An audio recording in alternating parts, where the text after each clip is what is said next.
আজকে আমরা একটা অপরিবর্তকের সমস্যা নিয়ে আলোচনা করব। একটা প্রমাণ দেওয়া আছে, প্রমাণ করো যে GIJ AI AJ অপরিবর্তক। এটা প্রমাণ করতে হবে। তাহলে প্রথমে আমরা লিখব, কল্পনা করি ইউক্লিডীয় অন্তরীক্ষে স্থানাঙ্ক x1 x2 x3 এবং নূতন স্থানাঙ্ক ব্যবস্থার স্থানাঙ্ক x'1 x'2 x'3। যেহেতু AI হইল সহচল প্রতীতি এবং GIJ হইল প্রতিচল দূরত্বক প্রতীতি, সেহেতু প্রতীতির রূপান্তর সূত্রানুসারে আমরা প্রাপ্ত হই G' মানে অন্য স্থানাঙ্কে এটা কি হবে, G'Mn = dx'm ভাগ dxp ইন্টু dx⁴n বা prime n dx⁴pq into gpq। এটা সূত্র আমরা জানি। এরপর হচ্ছে A ইনভার্স m সমান সমান dxi dx'm ইন্টু ai।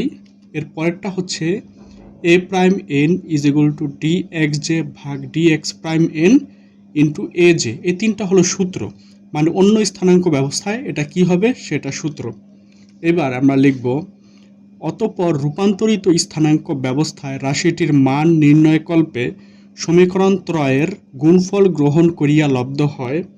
যদি আমরা তিনটা গুণ করি, কারণ এখানে গুণ অবস্থায় আছে, গুণ করলাম, এটার মান বসালাম, A'm এর মান বসালাম, n এর মান বসালাম।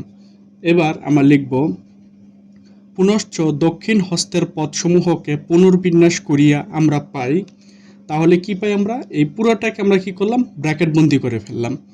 তাহলে এরপর আমরা লিখব, যেহেতু ব্যবকলন শাস্ত্রের আংশিক অন্তরীকরণ বিধি অনুযায়ী আমরা অবগত আছি যে dx'm ভাগ dxp ইন্টু dxi ভাগ dx'm = কি ডেল ip।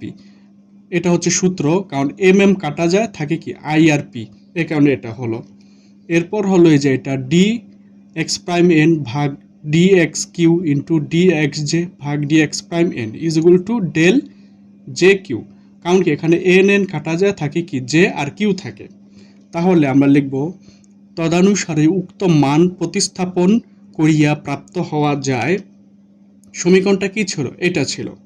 তাহলে আমরা কি করব, এই পুরোটা, এই যে এই অংশ, এটার বদলে আমরা কি তুলব, ডেল আইপি। তাহলে এই যে ডেল আইপি তুললাম, আর জিপিকিউ রইল, আর এই পুরোটার মান আমরা কি পেয়েছি, ডেল জে কিউ তুললাম, আর AI AJ এটা তুলে ফেললাম। এবার আমরা লিখব, এই স্থলে del ip del j q হইল ক্রোনেকার ডেল্টা, যাহার ধর্ম অনুযায়ী P = I Q = J হইলে মান 1 হয় অথবা এবং অন্যথায় 0 হয় এটা। তাহলে আমরা এটা তুলব। তাহলে কি করব, আমরা P এর জায়গায় I বসাবো, আর এখানে Q এর জায়গায় কি J বসাবো। আর আমরা জানি কি ক্রোনেকার ডেল্টায় এটা যদি একই হয়, তার মান কি হয়ে যায়, 1 হয়ে যায়। এটা তুললাম, আর 1 এর সাথে যাই গুণ করে এটা হয়ে যায়। তাহলে আমরা এখানে কি দেখতে পাচ্ছি, যে যেহেতু স্থানাঙ্ক ব্যবস্থার রূপান্তর শর্ত রাশিটির গাণিতিক মান ও রূপ অপরিবর্তিত রহিয়াছে, সেহেতু ইহা অতিশয় স্পষ্টত যে GIJ/AI/AJ একটি অপরিবর্তক। দেখো শুধু সূচকটা পরিবর্তন হলো, কিন্তু আবার আগের ফর্মে আসছে, তার মানে বলতে পারি এটা একটি অপরিবর্তক।